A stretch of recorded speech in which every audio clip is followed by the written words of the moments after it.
Thanks for joining us for 12 News at 6. I'm Kariba Devine. I'm Jonathan McCall, in tonight for Mark Curtis.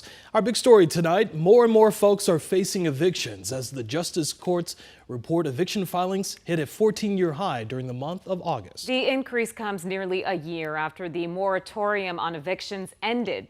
Team 12's Michael Doudna spoke with the top eviction court judge to dive into the process about what's happening.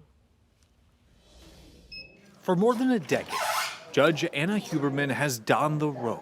Her most common case, evictions. I think an average of $400 a month times 12 months for 10 years. And while cases did drop during the pandemic, she and her fellow judges are seeing a 67% increase so far this year. That's more cases to flip through and thousands of rulings to hand out. And it's very draining. It's very draining. Today, she hears 4 cases in 30 minutes. First, from a man with dialysis who couldn't pay after his roommate moved out. Next, a man who fell behind on rent after his wife had a stroke and ended up in the hospital. And I do wish your wife a speedy recovery. But unfortunately, hardship is not a defense to the non-payment of rent. See, the reality is that Judge Huberman often doesn't have a choice, no matter the story. Legally? No. If the paperwork shows me that I have to sign the judgment, I have to sign the judgment. And adding to all of this pain is that the cost of evictions is rising too.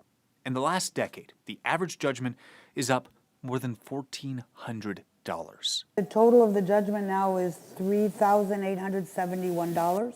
And the sharpest increase began during the pandemic moratorium. During the pandemic, that got off balance. Denise Holliday is an attorney with more than 3 decades of representing landlords, and she says this rise was inevitable. Get that imbalance, what happens is you're always going to have repercussions. See, the pandemic artificially cut down on evictions, so when it ended, you had a combination of rising rent prices with folks further and further behind on rent. You have landlords who've lost a lot of money for a couple of years. Now they want to come back and make that up. Now, she says landlords prefer to have someone pay and stay instead of filing for eviction, and points out that because of rising population, the rate of eviction is actually closer to pre-pandemic levels. We're headed back to normal, but we're still about 20% under where we used to be. Still, for those being evicted from their homes, they now must try to figure out what's next and if they can find any place to go.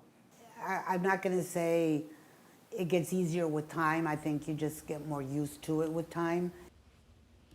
All right, Michael joining us here in studio. So, what's the solution? Rents are still rising. Where are these people who are getting evicted supposed to go? And that's the big question. Both the attorney we talked to and the judge in this case both talked about how we need more affordable housing. And they see that more as a government issue than a court or landlord issue.